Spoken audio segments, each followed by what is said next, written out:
Okay,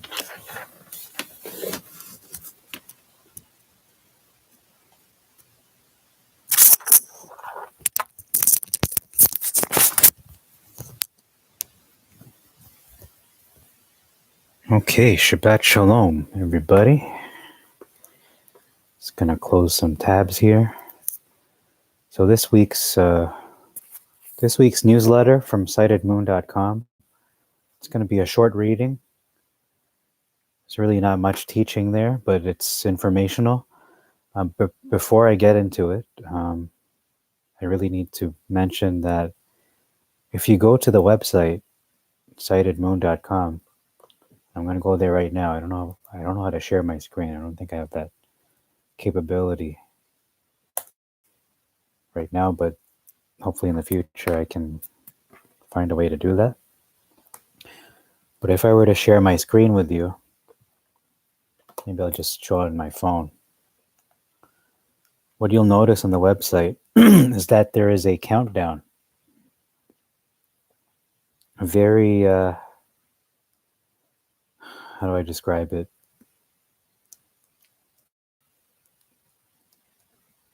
I don't know what the word is, but it's a very, I'll just read it. It says here, the middle of the 70th Jubilee cycle is fast approaching. Do not be like the 10 virgins and wait until it's too late to show thyself approved. When the time is up, the sight is gone, and it will be too late. I guess I didn't even read this either. And then underneath it says, time left until I'll let you read it, just so you know I'm not making this up. So this has been up there. Let me try to get it focused. How to get it better yeah. So basically, time left until the destruction begins. And as you can see, 3 months and 2 days. So that has been there on the website for at least, oh man, when did he put this up? It's been at least 2 years. I'm fairly confident it's been at least 2 years. And to be honest, maybe if I were to present this to you a year ago and say, this is the countdown, no one would believe. Even myself, I would not be completely, on board. I would kind of be on the fence, saying, actually, I'm still somewhat on the fence as to, is this true? Is that true? Because things were just more stable in North America and for most of the free world at that time. You just couldn't foresee anything, major calamity or catastrophe happening during, this time last year, February the 28th, 2019. If we rewind and I tell you, okay, it's going to be a year and 3 months until the destruction, would you believe me? I wouldn't even believe me. But that's what he put on the website, according to his understanding, based on the research that he has done, Joseph Dumond. And so as we can see in our present age, there is a lot of instability, a lot of uncertainty regarding the present pestilences, regarding the potential for a famine. Actually, there is already famines going on in Africa. It's been a long-term chronic problem in Africa, in parts of Africa, I should say.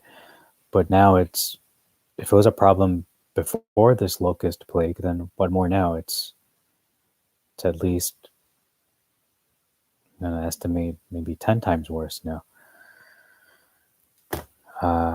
There's just a lot going on. So it's not so hard to believe that now. It doesn't seem so fantastical and far-fetched to believe that countdown. So I'm going to get into this newsletter before I get to before I lose myself and keep blabbering. So anyway, this newsletter is, it only says here the start of the month. Maybe the newsletter hasn't been posted yet. I could be a little premature. There may be a newsletter posted in the next hour. Who knows? But this is dated February the 24th. February the 24th, which was on Monday. On Monday. So today is technically, because this is after the fact. Today is it is the 13th month, and I believe it's the 4th day of the month, according to the title, as you can see on the title of this live stream.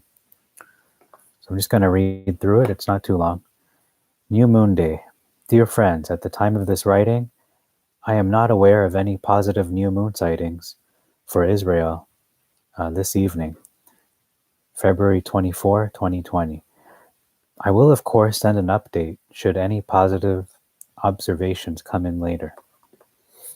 If no positive reports come in, tomorrow evening, the 25th of February 2020, will be the beginning of the new month by default, as it will be the end of 30 days since the beginning of the previous month. On behalf of all of us who rely on these observations, we wish to thank everyone in Israel who looked for the new moon this evening and sent in their observations in a timely manner. We are also extremely grateful to everyone who is supporting our efforts from afar. Your support helps us to be able to collect the observations, and share these reports around the world. If reliable first-hand new moon and Aviv reports from Israel are of value to you, please consider supporting our efforts. We could really use your support in restoring the biblical calendar, and that's Chodesh Tov, make it a great month. Devorah Gordon, Jerusalem, Israel. Okay, so that's from Devorah. It's not the newsletter. The Barley, subheading. We have our first barley report back from Devorah and her team this year. We also have reports from Becca Biderman, who has been hearing the incoming missiles. Missiles and the Iron Dome going off to shoot them down above where she is staying. Please keep her in your prayers, definitely. Wow. We will have more reports for you about the state of the barley this week from our other sources. So please stand by before you decide which month we are now about to begin. Okay, so this may not be the 13th month. It could be the first month. Yikes, didn't even know that. Once we have all of the evidence, then and only then can you make up your mind what you are going to do, not what I'm going to do. Don't go by what I say or by what somebody else says, but you make up your own mind. You prove all things, as it says in Scripture. Prove whether these things be true, and if it is, then embrace it. Hold on to it. If it isn't, discard it. It's kind of like what Bruce Lee said. Take what is useful, discard what is not. I want you to pay close attention to this part of the report. We also saw a fair amount of barley, with the heads fully emerged in the flowering and cotton stages. We even saw a few stalks in the soft dough and hard dough stages. So those are stages of ripening for barley. The latter, hard dough, meaning we could not squeeze the seed out, but could still easily cut the seed in half with our fingernails. But again, we only found a few of these. Okay. Continuing on, we need barley to ripe, or in such a stage that it can be roasted and then made into flour for the wave offering on the morrow after the Shabbat, during the days of unleavened bread, or I'm going to correct and say the feast of unleavened bread. I don't like the term days of unleavened bread. It sounds like just keep a few days. No, keep the feast. It's a complete thing. Sorry, Joe. Just that's my own thing there. This could be 19 days away from now. Whoa. Wait, 19 days. Oh, because it's the 24th and it's already the 28th. So that could be 15 days. Correct that. Wait, could it? Oh, the wave sheaf is 15 days. Yikes. Okay, it is going. That's fast. It is going to be another controversial year. Oh man, not again. Not again. I don't like that. Oh, you know how much problems that gives you. Even if you keep, even if you have family members who understand and believe the same things, but you have a little difference with, like, say, the calendar, and they keep a different calendar, and then you keep a different calendar from them, and that is a source of strife sometimes. Actually, a lot of times. But oh man, yikes! I don't. I'm not looking forward to that. Okay, I mean I am, but not the strife part. It is going to be very close this year. Each of you must pay attention to all the reports and then decide. Excuse me. Dear friends, we are back from another successful Aviv search and feel very blessed by the protection and provisions Jehovah provided us on this trip and everyone's support and prayers. We were obviously nervous about the security situation in the south, but decided to go anyway. Fortunately, there were no incidents when we were in the fields. But since we left, over 40 rockets have been fired from Gaza into the region we were inspecting. Just looking for barley in these rockets, or that is not okay. Which has resulted in schools, roads, and railways in the area to be closed today. Man, what a life. Please join me in keeping the people in the south in your prayers during these tumultuous times. As if things can get more tumultuous. You got missiles and rockets raining down in the sky. As for our search and findings, we carried out this Aviv search on Sunday, February 23rd, 2020, and inspected wild volunteer barley? It doesn't make sense. Okay, I guess that's a botanical term. Inspected wild volunteer barley growing in the northern Negev. We concentrated our search in this region as we have found the climate in this area to be particularly conducive to the maturity of barley. Sorry, pardon me, my eyes aren't so good right now. I don't know what's going on. And one of the earliest places in which barley ripens in Israel. Okay. They found an area that is conducive to the maturity of barley. And one of the earliest places in which barley ripens in Israel. That's quite interesting. Let's take a sip. We did not know what we would find when we set out on our search and approached our inspection with humility and openness to whatever we would discover. Just to give a little weather context before I share our findings, we have enjoyed a second consecutive very rainy winter in Israel this year. You know, that's something. You don't really think of the weather there, but I like when they give these reports, you get a sense of what life is like in that area. In Judea, I call it Judea because it's really Judah. Not really Israel in a way. I mean, it is, but it's not Israel as the people. They are Judah, the one tribe of Israel. Okay, continuing on. And although we have observed some signs of the seasons beginning to change, it should be noted that it is still raining here, including in the south of Israel, where we were looking.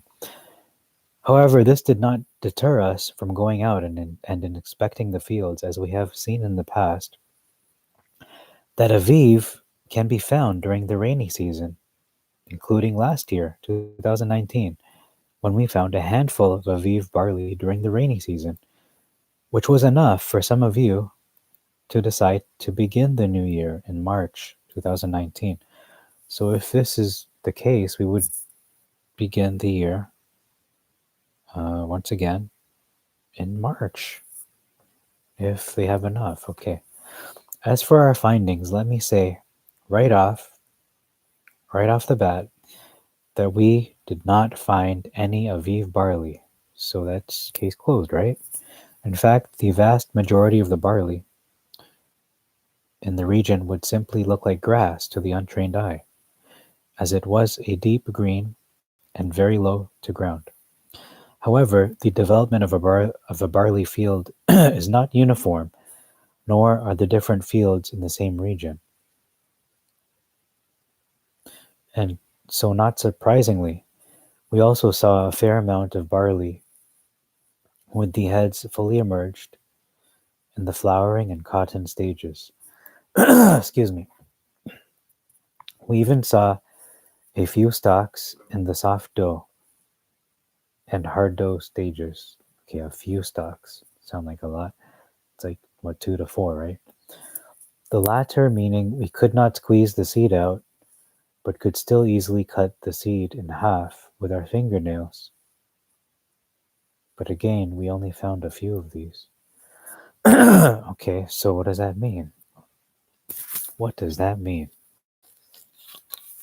Let me show you some pictures of what they are talking about from the newsletter itself, from my cracked phone. All right. Oh, here, this is what it looks like. Excuse me. Just trying to get a good. All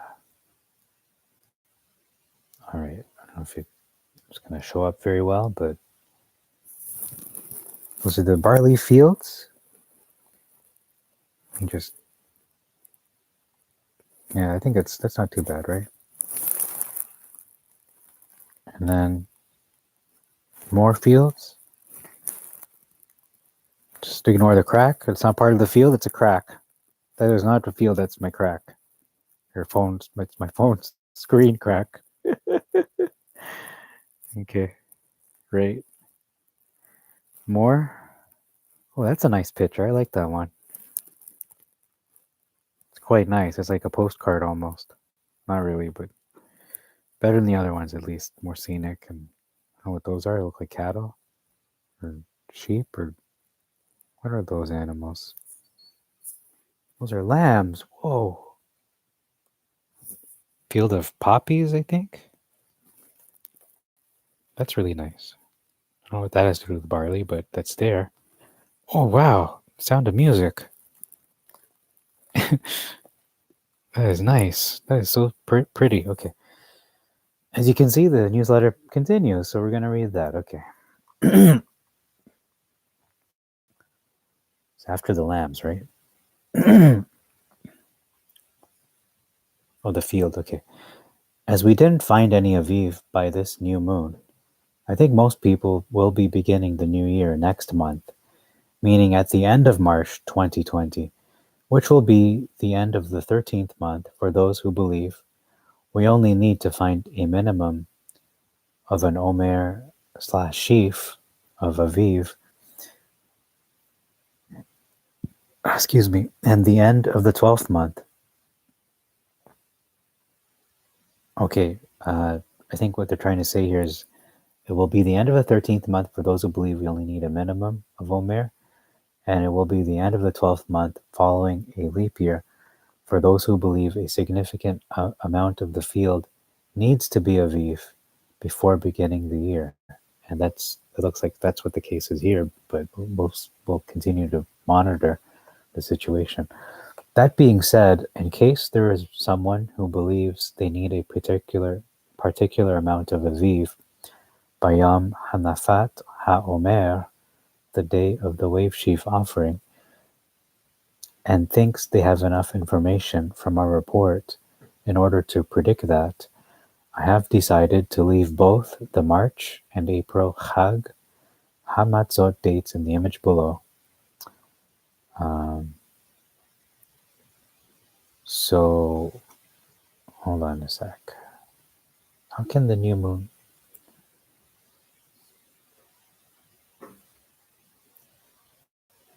pretty sure. All right, there's a little confusion here. Hold on a sec. This is the 10th, and that is the 9th, 8th, 7th, 6, and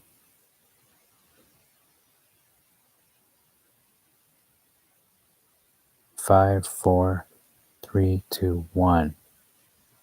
So the first of the month was the 25th.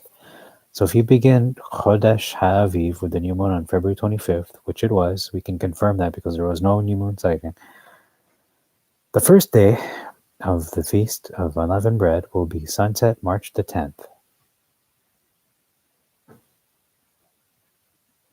Up to sunset March 11th.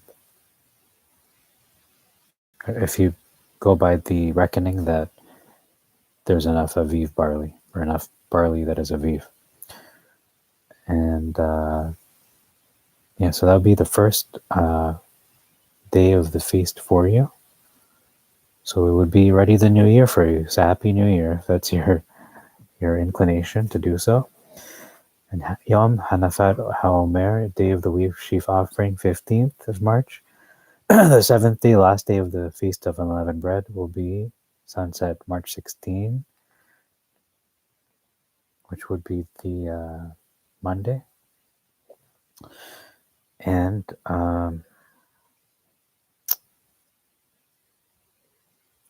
Shavuot would be sunset May the 2nd, which is obviously always on a Sunday, the morrow after the Sabbath. And conversely, if you go with if you go by the understanding that the new moon, not new moon, that there is not enough barley that is Aviv, which is how it looks right now. It may change, but that's how it looks right now. The first day of the Chag HaMatzot, Feast of Unleavened Bread, will be sunset April the 9th, which is Thursday, April 9th, sunset, up to sunset of Friday, April the 10th. So you're going to have back-to-back Shabbats by that reckoning. And see, no postponement rule there. And the wave sheaf would be on the 12th, Sunday, always. That's always on Sunday as well, like Shavuot. And the last day of the feast, the 7th day, would be April the 15th, Wednesday at sunset, up to Thursday the 16th, sunset. And that's the end. That's the end of the newsletter. And there are some comments here. I read them already. There's not really much. Just people said there was no new moon sighted, no crescent moon. I'm going to mention just really quickly. This could get really long, but I try to keep it short. I've been reading the book of Enoch, or Hanok. It's in the Sefer. It's this book called the Sefer. I think it's based on the Ethiopian version of the text. There's 3 versions, and the Ethiopian one, as far as I know, is the most complete one. It's the oldest one, I believe. And what I noticed there, I may have said this in a previous video, but I'm just going to reiterate it, that the month starts, it's explicit. It's explicitly there in the book of Enoch. I'm going to get it just for the sake of, so you don't just believe what I say. Just bear with me. I'm going to get the book and we'll look at it together.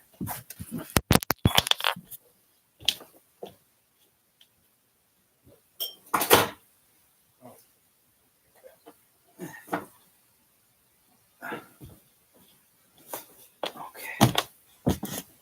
I broke a hanger. Did I break this hanger? Okay. It's a lot of books.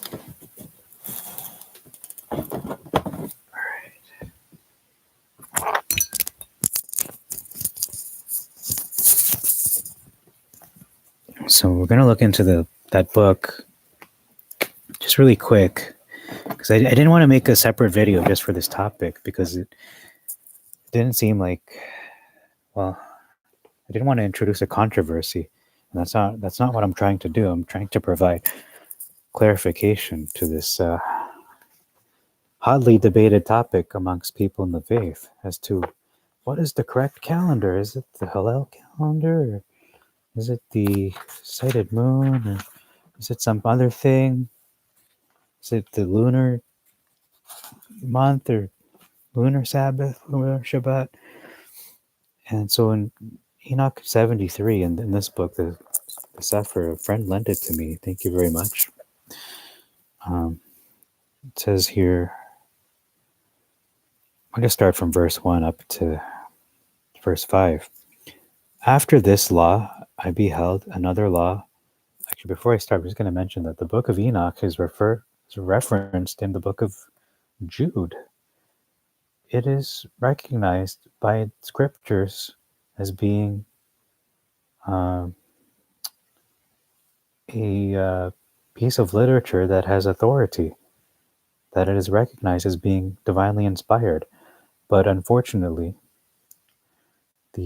those who canonized the versions we have today, most of them, I believe it was the Council of Laodicea, Laodiceans, yeah, Laodicea. The Council of Laodicea decided to remove the Book of Enoch. Why is that? Well, read it and you'll find out that in this book, I haven't read the whole thing. I'm at chapter. It'd be nice to do a video on Enoch. Maybe I will. But I'm on chapter 80, roughly 82, somewhere around there, and there's about 100 something chapters. What I noticed instantly right away is that there is a lot in here that parallels what is in the New Testament. A lot of these things that Enoch, in the book of Enoch, they are not even mentioned in the rest of the Hebrew scriptures besides Enoch. It's very New Testament-y, if I could use that word. There's a lot of references to the Kodeshim, the set apart ones, the saints, like these beings that seem to follow this other being that has a godlike, if I could use that term, a Elohim-like nature about him. They even have a code name for him in this book of Enoch. They use one that's very explicit, that's hard to deny who it is, but let me just look for it right now. I believe it starts talking about him pretty much from chapter 40. Where is it? Ancient of Days. Oh, here it is. Chapter 45. So from Enoch 45, that's when the book takes a turn for the wow. It just becomes wow. Like, I didn't know this was in Enoch. Chapter 45, it says here, verse 3, in that day shall the elect one sit upon a throne of glory. Who is the elect one? Mysterious character there. When they behold my elect one, for those who have fled for protection to my holy and glorious name. And that day I will cause my elect one to dwell in the midst of them, who will change heaven, will bless it, and illuminate it forever. The elect one, who you don't hear about this character in much of the Old Testament, in the Tanakh. And then it goes on to say who he is. Okay, well, listen to this. This is a bombshell. This is why I'm including this in this newsletter, or this video for Shabbat reading. There I beheld, this chapter 46, verse 1 of Enoch, the Sefer version. It's based on the Ethiopian one. I would like to get a copy of the original, see how it compares to the one in the Sefer. But anyway, I like really, really, really old text. The older the better, I say. There I beheld the Ancient of Days, whose head was like white wool, and with him another, whose countenance resembled that of man. Okay, so the Ancient of Days, it sounds like, is that the Father? Like, I can't, because it says no one is Yoshua said, no one's seen the Father. So I don't know, is that the Father? His countenance was full of grace. This is the other person, like one of the holy angels. Then I inquired of one of the angels who went with me, and who showed me every secret thing concerning this son of Adam, who he was, where he came from, and why he accompanied the Ancient of Days. And he answered and said to me, this is the son of Adam, to whom righteousness belongs, and whom righteousness has dwelt. What? Who is this character? And who will reveal all the treasures of that which is concealed? For, I'm going to say Yah, for Yah Zevaoth, that's Yahweh of hosts, or Jehovah of hosts, has chosen him, and his portion has surpassed all before Yah in everlasting uprightness. The son of Adam, whom you behold, shall raise up kings and the mighty from their dwelling places. Okay, so this character is very... Okay, verse 4, he shall hurl kings from their thrones and their dominions, because they will not exalt and praise him, nor humble themselves before him, by whom their kingdoms were granted to them. The countenance likewise of the mighty shall he cast down, filling them with confusion. Darkness shall... Wow, this character is very, very powerful. So pretty much...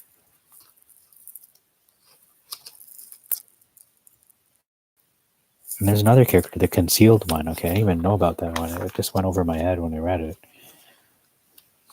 So this elect one stands before Yah, and is glorious forever and ever.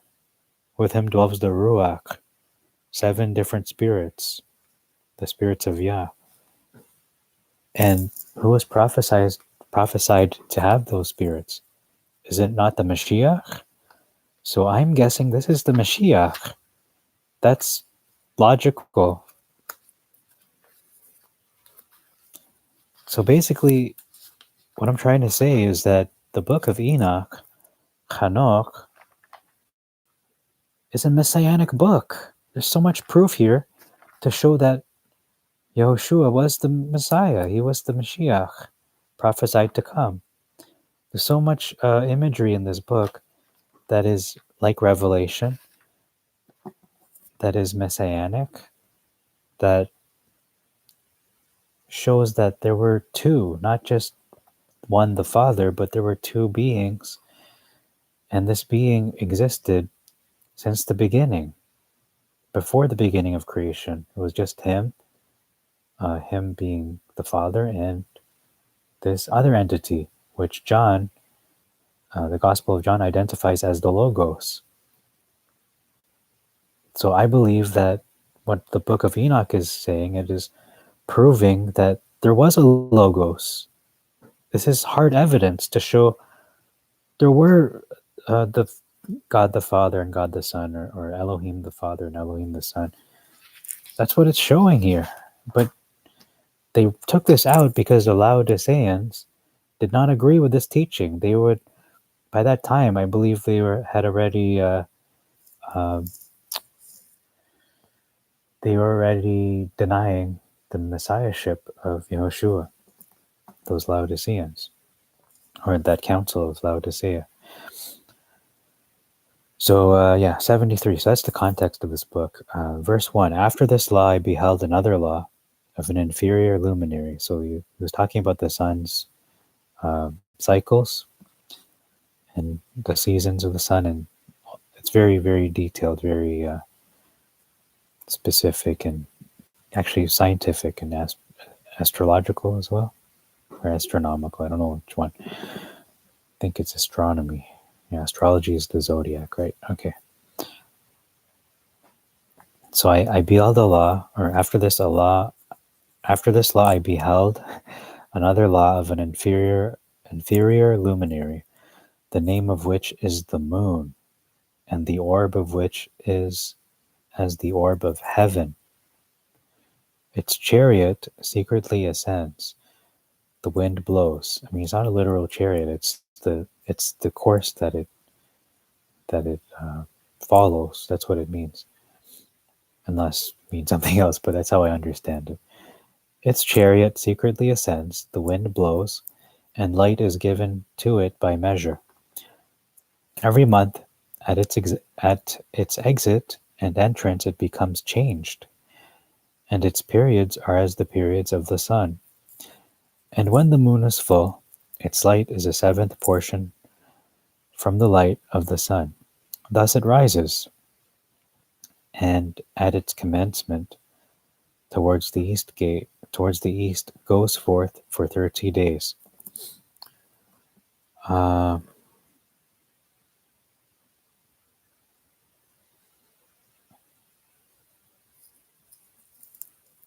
all right, so I wanted to focus on verse 5.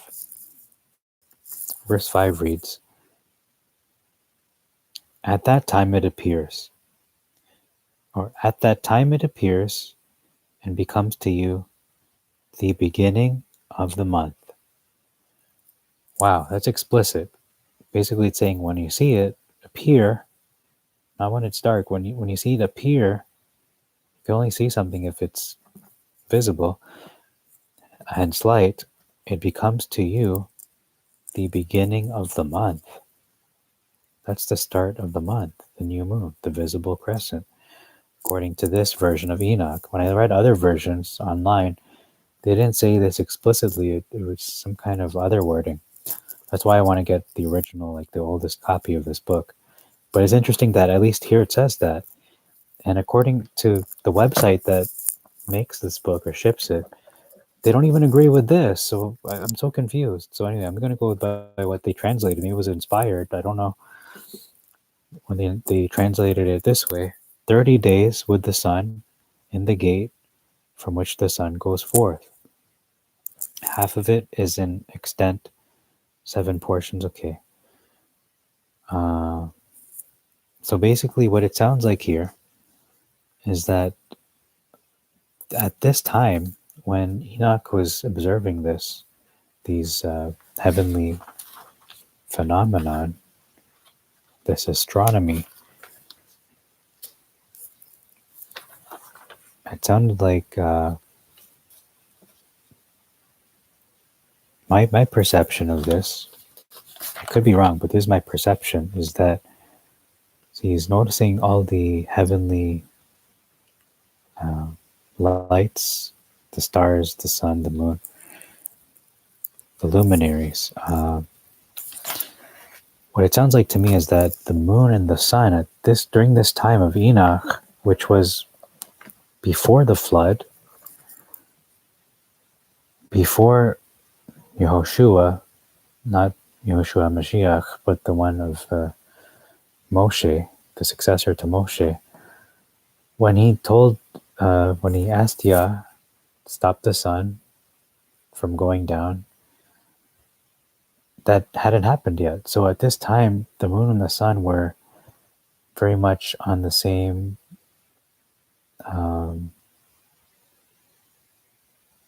same cycle, I'd like to say. Like they were pretty regular. It was easy to predict. So that's why in Enoch, it talks about the sun like a solar calendar as well, and how there is a difference of time between the sun and moon, but it's not as big a difference then as it is now because of that story or account, where the historical account where Yehoshua, son of Nun, I don't know how you say it in Hebrew, let me look it up. I think it's here. Just look at let's say here, Yehoshua. Please bear with me as I look up how do you say Nun in Hebrew. I know it's not really Nun. It's not son of Nun, N-U-N. After the death of Moshe, servant of Jehovah. Oh, he is the son of Nun. Okay, Nun. So Yehoshua ben Nun. So when I lost my train of thought, but when he said, stop the sun from going down, that changed that synchronization. forever. I believe that was for a reason. Now, hear me out. It was so that the scripture could be fulfilled, where Yehoshua HaMashiach ben David said, um, no man shall know the day or the hour. Because according to this calendar of Enoch, you could know the day and the hour of all the feasts, of all the new months, because it was in line with the sun. It was like more predictable. But then when that request was made, Yah granted that request to Yehoshua. Funnily enough, his name is Yehoshua. Not really ironic, but not a coincidence either. But he altered time forever, because that's one of the signs of his coming, that no one will know the day or the hour.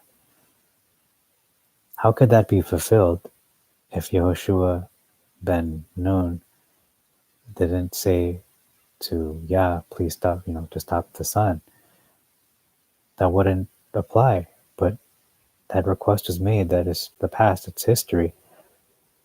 And I believe, my own personal conviction is that he had asked that, and it all fit into the plan. Nothing is coincidental. It's like people would argue maybe I had a plan, but then when Yehoshua, son of Nun, said, stop the sun, that threw it all in disarray. No, it's actually, he knew he would ask for that. And he coordinated those events that he knew the Yehoshua would want to fight and completely eradicate whoever he was fighting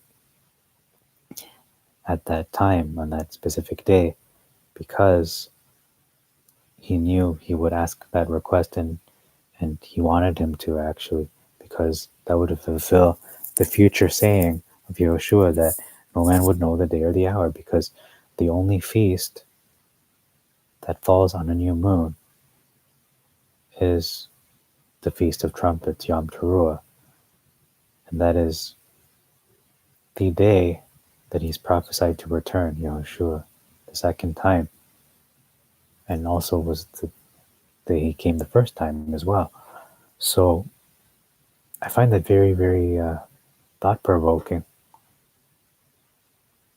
Like, it's almost mind-blowing that you see all these events and how they're interconnected, but you don't know that until millennia after, and once it's done, then you realize that.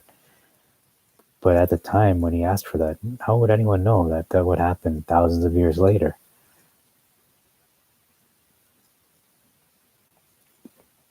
So that's how I make sense of the calendar that is mentioned in the book of Enoch. I'm still not very sure about the rest. I won't comment on it. Still doing some reading on that. But so far, you can see, just based on history, that at the time of Yehoshua, the calendar they were keeping when he was alive was based on the observation of the sighted moon. And one would then conclude, if that was incorrect and that was a salvational issue, then surely Yehoshua would have spoken against it and said, Pharisees and scribes, you are wrong, you are sinners, you are foolish, and maybe not foolish, but you hypocrites. The calendar you keep is not the one instituted by the Father. It's not what he had instructed you from Moshe. It would say something like that if it was that important. Not only if it was that important, but if it was wrong. But it doesn't seem to be an issue at that time, because even if you look up on Wikipedia, it would say the Hebrew calendar had been observed that way for centuries. It only stopped at the time of the captivity, once the Babylonians had, I don't know if it was Babylon, but when the temple was destroyed in 70 AD by the think it was the Babylonians, because that was before. Must have been Rome. Yeah, the Romans destroyed the temple in 70 AD, not the Babylonians. So at that time, they couldn't. They weren't unified on the calendar. They couldn't keep the same feast days because there was no one there at Jerusalem. They were taken into uh, captivity. Okay. Anyway, that's all I have to say about that. I'm gonna do a video on the next chapter of the book, The Day and Hour No One Knows. We're almost done that. I have not done too many videos in that for that, and I do apologize.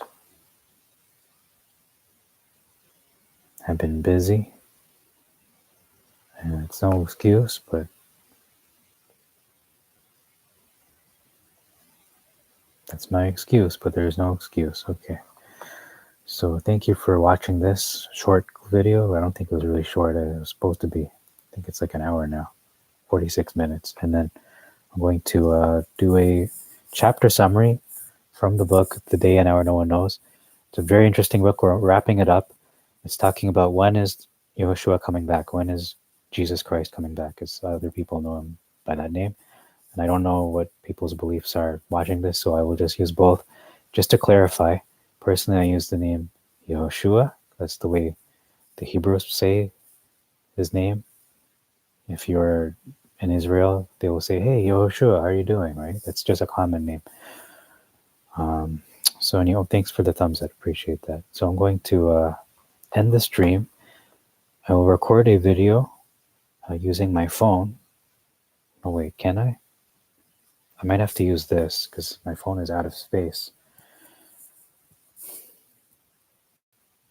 I'll try to free up space in my phone. I'll do my best to do that. And I really want to get that video uploaded tonight within the next hour or two. So I'll read the chapter.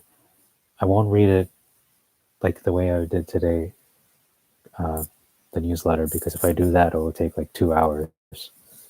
Because number one, I'm a slow reader when it comes to important spiritual information, scriptural information. I want to make sure I don't miss anything. And don't just, read it just for the sake of reading. You want to really get in there and dig and make sure that you look at all angles, right? So I'm going to do that. And then once that's finished, I will do a video on the chapter summary and just hit the highlights, the high points there, what I gleaned from it. And that's it. Yes, try to do one. We'll see. Sometimes I say I'll do one and then I do like 3. So I'll try to do one. I'll do my best to do that and get that out. And then once we finish the rest of I think there's 5 chapters to go, I will do a video series on the differences, the big differences between the Septuagint and the Masoretic text. We're going to start, I think we're going to start in Lamentations, but we'll just play it by ear. Ideally, I want to start with Psalm. I think it was the very first scripture that someone pointed out to me that opened my eyes to that whole topic. So I might go into that first, but we'll just play it by ear. And I want to make sure that it isn't something that I want to make sure it's something really important. It's not something that is to be taken lightly, because some argue that the Holy Bible has been corrupted, and when you translate it and continue to modernize it, some things get lost in the translation. That is true, but some use that to discredit the Bible altogether and say it's corrupted, so that's your whole belief system is faulty. But that's also a very wrong assumption, because the fact of the matter is the Word of God, the Word of Elohim, all Scripture is divinely inspired. It says there in Timothy. So we know that the purest form, the purest translation of the scriptures was the first one that was uh, written by Moshe, written by the prophets and those scribes who wrote for the prophets on their behalf, because they had writers that helped them, assisted them, scribes, and so wherever that is, we do not know, because it seems like that has been destroyed. What we do have is a Septuagint. Isn't that amazing? Wasn't that such foresight that our Father gave the Jewish people? Because the reason that the Septuagint exists at all is because the Jewish people were afraid that we would lose our culture. We would lose our original scriptures. And that's what happened. They lost it.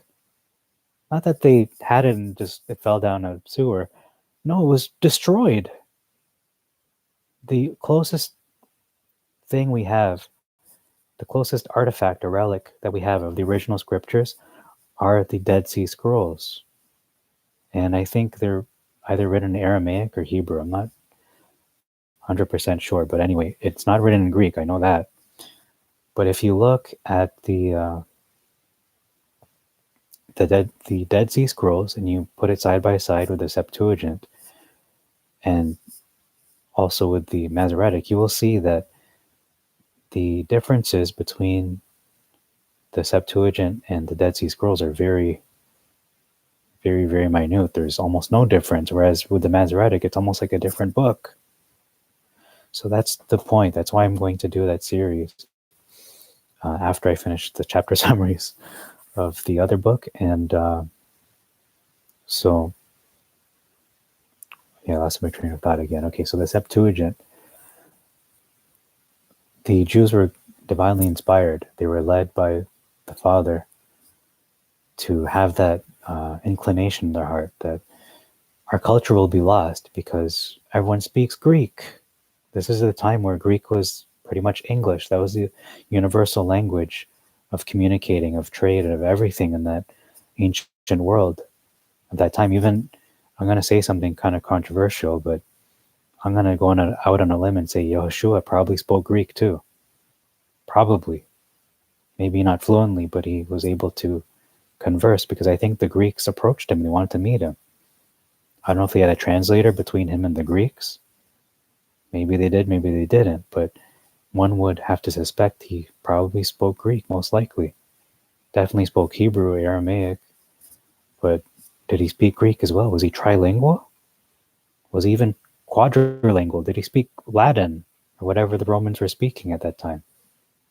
That's an interesting thought to ponder. I wouldn't dismiss that.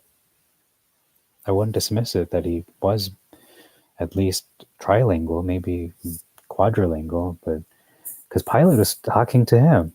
Was Pilate speaking in Hebrew? It just came out of nowhere. Like, I wasn't planning to speak about this. It just came out of nowhere. Not really nowhere, but I mean, that thought entered my head. What language was Pilate speaking to him? Was it Hebrew? No, I don't think so. I don't think Pontius Pilate was fluent in Hebrew, was he? I don't know. Do your research. But if he wasn't, and he was speaking to Yehoshua in Latin, then how else could he say, I am the truth? And how could he tell him, the authority was only been given to you from above? It doesn't say in the scripture in that account that, and then the translator translated back to Pontius. It doesn't say that. So how are they communicating? Anyway, I'm going to all other topics right now, but the point is that they were moved to preserve their holy scriptures, the Tanakh, including the apocryphal books, which they didn't call apocryphal books back then. They were just known as part of whatever collection of books they had. That was part of their heritage, part of their creed, part of their way of life, the Jews at that time. And this is many years before Yehoshua, I think centuries before, when they had when they had translated their original Hebrew scriptures. Original, these are the original, the purest form of the Holy Bible. the word of Elohim, and they translated it into Greek, a literal translation. Not so. What the problem that what happens when you do that is, obviously, when you translate from one language to a different language, you lose things in translation, such as idioms. Idioms get lost in the translation, so you don't get the full meaning of things. For example, in English, we have many, many sayings, like, it's raining cats and dogs. But if you say that in another language, il pleure chat et chien, they will go, what? Where are they? Where's the cats and the dogs? Okay, show me. Like, no, it's a saying in English. It's an idiom. It means it's raining hard or whatever it means. And so, I mean, things get lost in translation. So when they say no man knows the day or the hour, people goes, oh, that means literally no one will ever know. Like, no, that's a Hebrew idiom. It means the Feast of Trumpets. That's the only day and hour no one can predict, because the new moon can appear before sunset or after sunset. It may not appear at all. So you don't know the day and you don't know the hour. That's what the idiom means. So, but it gets lost in translation because in Hebrew that was just commonplace for everyone to understand. When you said the day and hour no one knows, oh yeah, Yom Teruah, yeah, I know that. Common knowledge. But because we're so far removed in time and in language, we now understand that to mean, oh, you mean no one will know the day or the hour? Yeah, no one can know. It's heretical if you should say you know the day or the hour. No, it's not. It means it's Yom Teruah. That's the day. And the hour, you can't really know, but you know the day. But you can't predict it. You can't know it. You can have a general sense of when it would be, but it could be one of 2 or 3 days, because the new moon, once again, is unpredictable because of what Yehoshua, son of Nun, had asked the Father. He asked him, stop the sun. Let me have more time to destroy these people that you commanded me to destroy. That threw everything off. And that was all done according to his will, according to his plan. Okay, so, boy, I went so off topic. So I'm going to do the chapter summary now, and then I'll upload that. Should be done. I'm not going to give you a time frame, but before I go to bed, put it that way. And okay, one more thing in passing. This isn't related to the Sabbath reading or anything, just related to real life. And that's to do with the virus. I hate talking about it on Shabbat, but just stick with me right now. What I'm about to say is, I believe in my heart of hearts that the weather isn't so haphazard. It's not like, oh, it's raining today because that's the way the weather is. It's random. It's like a random generator. You press the button, generate weather, and doop, rain, and then, sandstorms and randomness, typhoons and earthquakes, and it just happens because it's chaos. No, I don't believe that. I believe that the weather is very precise, and it's based on whatever the will of Yah is. If he wants it to rain because these people deserve it and they need crops, it will rain. But if he sees fit that these people have sinned and they have broken my commandments, he will close the sky and not provide. So what I'm getting at is, I've been praying very hard. Very hard. I've been crying. Not afraid to admit, I've been crying for what is happening around the world. People are dying. Untimely deaths.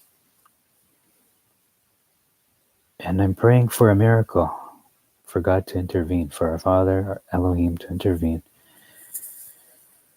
To the point that I even announced a global fast for all those who want to join, especially those in the faith. But even if you're not, please join me in this global fast beginning Thursday, March the 5th, 1 hour before sunset, up to Friday, March the 6th, 1 hour before sunset. We don't want to fast during Shabbat. That's illegal. It's not permitted to do so. It is a feast day. So this fast is to humble ourselves and to afflict our souls and to plead with our Father to intervene if it's His will. Not like we're threatening Him or trying to get Him to do something He doesn't want to do. We're asking Him to show mercy because we really need it. Mercy is so rare now. It feels like the end is very near, and it is. So anyway, the point is, I'm asking for mercy from Him and praying hard. And you know what happened? The last 3 days, the hardest, like the heaviest snowfall we've seen in my area for a long time. It has not been snowing very heavily, just kind of light snow, and it just melts. It snowed like 27 centimeters 2 days ago, right? Like the day when the CDC, the whatever body it was, they announced this is not a matter of when, or not a matter of if, but when. And they announced that this is going to get really bad. It was just starting to explode in Europe and, in Italy, and it's just getting really exponentially bad. So I don't believe in coincidences. I don't think this snowstorm, this heavy snowfall, was a coincidence. It was purposeful. It was a message from our Father to those in this area in Canada saying, do not leave your homes. If you won't stay in your home, well, I'll shut you in. But, we do have snow plows, but it was snowing from pretty much the afternoon until the morning. It was such a long, prolonged snowfall. And then earlier today, it was such a heavy snowfall too. We had snow squalls. There were two instances. Two instances, and then I'm saying, okay, one is probably coincidence. The second time, maybe that's something. But a third time would be very clear. Would be very clear to me that it is not a coincidence, because 3 times, I'm not gonna say it's a charm, but the third time, and it's scriptural. Usually when someone asks Yah to show them something, if He shows them 3 times, like they cast lots, and if it's 3 times in a row that it shows the same thing, it is a definite answer. It is a definite yes, to quote Magic 8 Ball. So if there's another snowfall, a heavy one, in the next 7 days in Canada or whatever area you're in, then no without a doubt, He's trying to send a message and say, don't go out for the sake of your lives, for the sake of this pestilence. Because even in Isaiah, it says, shut yourselves in your homes. I'm just going to read that one scripture and then I'll end the stream. I've been sending it to people just to show them. It says here, Isaiah 26 from the Septuagint, verse 20, go my people. Oh, hold on. Let's start here. I'm just going to read what I had sent to see, am I crazy? This is how I explained it to them. Okay, Proverbs 6, go to the ant, O sluggard, and see, and emulate his ways, and become wiser than he. For whereas he has no husbandry, nor anyone to compel him, and is under no master, he prepares food for himself in the summer, and lays by abundant store in harvest. And then I say, it's my own writing, there are many other scriptural principles and examples that we can learn from. In times of pestilence and famine, from those in the faith who had prepared and set aside victuals, food provisions, they stored up food, Joseph being a prime example. And then Isaiah 26, verse 20, go my people, enter into your closets, shut your door, hide yourself for a little season. In other words, quarantine, until the anger of Yah has passed away. For behold, Yah is bringing wrath from his holy place upon the dwellers on the earth. The earth also shall disclose her blood and shall not cover her slain. Wow. And I was just hearing earlier today that apparently, I haven't proven this myself, so please look this up. It could be, I'm not sure if this is true, I haven't proven it, but if you look up water is turning to blood, like rivers turning into blood, this is supposedly happening around the world, like in Russia, places like Russia and other countries. Rivers turning to blood or looks like blood. I don't know. I mean, I don't know if that's related to this, but anyway. Regarding this plague, this could be a judgment, talking about the coronavirus, from Yah Elohim, and a wake-up call to all the nations of the earth, but especially those physically descended from Israel, and even more so, those in spiritual Israel, i.e. the faith, to repent and turn to him and to keep his Torah. And the last one says here, Proverbs 27, verse 12, a wise man, when evils are approaching, hides himself. And I saw this a month ago, more than a month ago. So I started making preparations. All right, a wise man, when evils are approaching, hides himself, but fools pass on and will be punished. So a wise man sees the danger coming, i.e. this, in this case, the plague, and he hides himself. He will store up food and then, quarantine. But fools will pass on. They'll just keep going as they normally do. And what will happen? They won't be ready, and they'll be punished, and it might cost them their life, their very lives. So I say here, it would be wise at this time to avoid large crowds and refrain from traveling. We may have to self-quarantine our families. Even the early New Testament believers in Yehoshua, they needed to hide themselves and meet in secret in order to preserve themselves and their families from the physical threats of those who were killing Christians at that time, killing believers. They would put them in the Colosseums and they'd get eaten by the beasts, the animals there. This threat is invisible and remains dormant for over 30 days. You're now saying over 40 days now. And is spread by those not even showing symptoms. And then I say, Shabbat Shalom. May our Father bless and protect you and your families. And may he set his holy angels over you. May he give you wisdom as to what actions will be necessary in the coming days and weeks ahead. And that's the message I leave with you. Shabbat Shalom. I will get on to the chapter summaries. I'm droning on now. But thank you all for watching, and may you be blessed, and may your name be written in the book of life. May it be found in the book of life. Shabbat Shalom.